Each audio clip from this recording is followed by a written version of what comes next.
Is there a strong feminist movement in your country? Are they mostly radfems or libfems? In my country, lots of women's groups are a bit linked to political parties, and they do some kind of like what we might call institutional feminism. They get their funding from the Government Committee for Gender Equality, and they are very much involved into equality plans, parity laws, things like that, and not really. You can't really make a division of term in terms of lib fem, radical feminism. They are somewhere in between, maybe. They are a bit, some of the organizations are a bit red fem when it comes, for instance, violence against women. They have excellent work over there, but on other areas, for instance, they don't address things like transgenderism. They are more like lib fems. Another thing which I was going to say is that the feminism has never been a strong movement in my country. We didn't have really a second wave.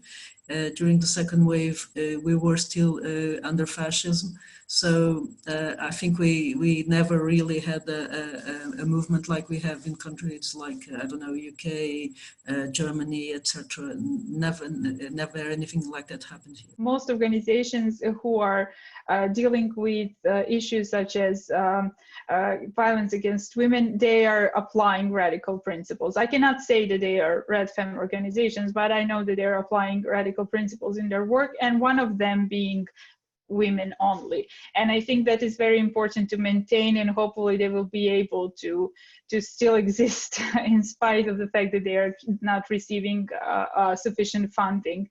As for other things, that's pretty much liberal feminism. I mean, when it comes to participation of women on different decision-making levels, and when it comes to women in politics, but it's been very confusing, and it's not really, sometimes it's not even feminism to say, because we live in such a patriarchal sense, so a patriarchal state, so many of those things are just, let's put some women in there so that we have some kind of a balance in case that someone asks, and that's pretty much it.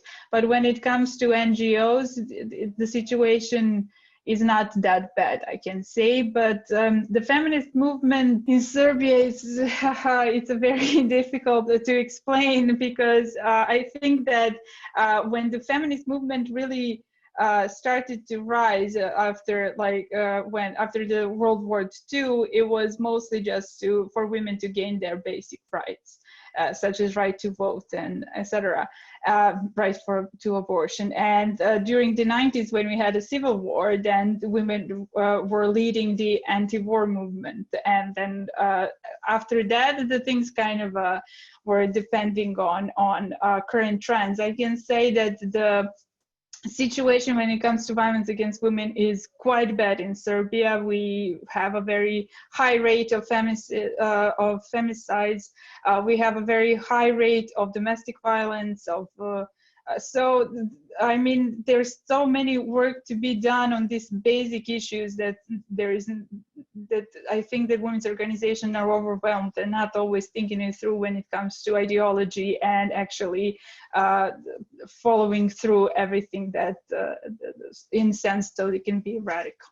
In South Korea, women's movement started in 1980s in earnest, but they were mostly socialist feminists. And women's organizations used to exclude lesbians and refuse to deal with lesbian issues in fear of bringing more attacks from men, I think, like when Betty Friedan did in US in 1960s. So it was very strange to witness these women's organizations all of a sudden welcoming queers in their movement after 2005 or 10, I think. And now they sometimes prioritize queer issues to women's issues. That's why the newly emergent radical feminist does not trust these organizations. I think we are having a relatively successful mass feminist movement now because this new emergent online feminism adopted the separatist principle. So after fierce discussions for months in the beginning stage of the movement, they decided that they cannot include gay men or transgenders in their campaign. They were able to reach this conclusion because the discussions were held in women-only online spaces.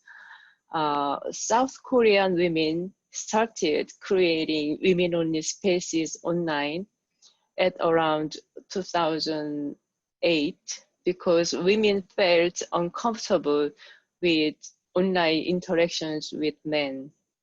Men were very aggressive and hostile towards women in mixed online spaces. And these women-only spaces were not necessarily feminist in the beginning. Rather, many women used these spaces to share even beauty tips and plastic surgery tips. But when online radical feminist movement emerged in 2015, women started using these spaces to spread feminist ideas, and it was very effective because there was no man around. Women were able to share their personal stories on their own experiences of sexual violence and get support from other women. And in these spaces, women are very polite to each other. And because we had separatist principles and excluded men's presence and their opinions, we were able to become more radical and more brave. For example, maybe you heard about the corset movement, which is about rejecting femininity by ditching beauty practice like long hair, makeup, and skirts. So this movement, I think, explains what separatism can achieve in feminist movement. Because we didn't always agree on completely rejecting beauty practice. Some women argued some beauty practice empowers them or make them comfortable. But through many discussions on how beauty practice is related to upholding femininity and how harmful it is to younger generations of women, women reached the conclusion we should totally take up the corset, the beauty practice. And it required tremendous courage to perform femininity in real life, but they did this to encourage other women to be more brave. So they started sharing their photos with short hair, without makeup on social media.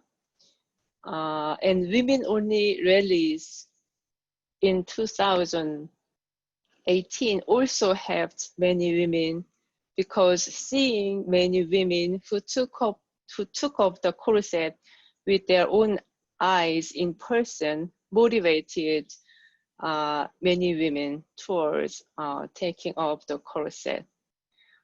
So the corset movement is quite popular now in South Korea.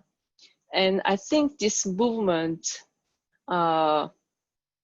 is preventing many women from transitioning because they get more comfortable with their own bodies.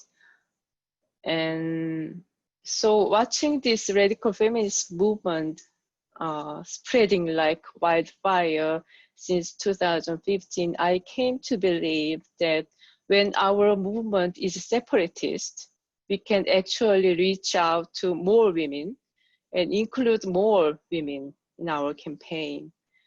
But of course, our success also relies on the fact that we as a whole country have very good access to high-speed internet, and we already had women-only spaces, online spaces that we can use to mobilize the movement. And our education level of women is quite high too.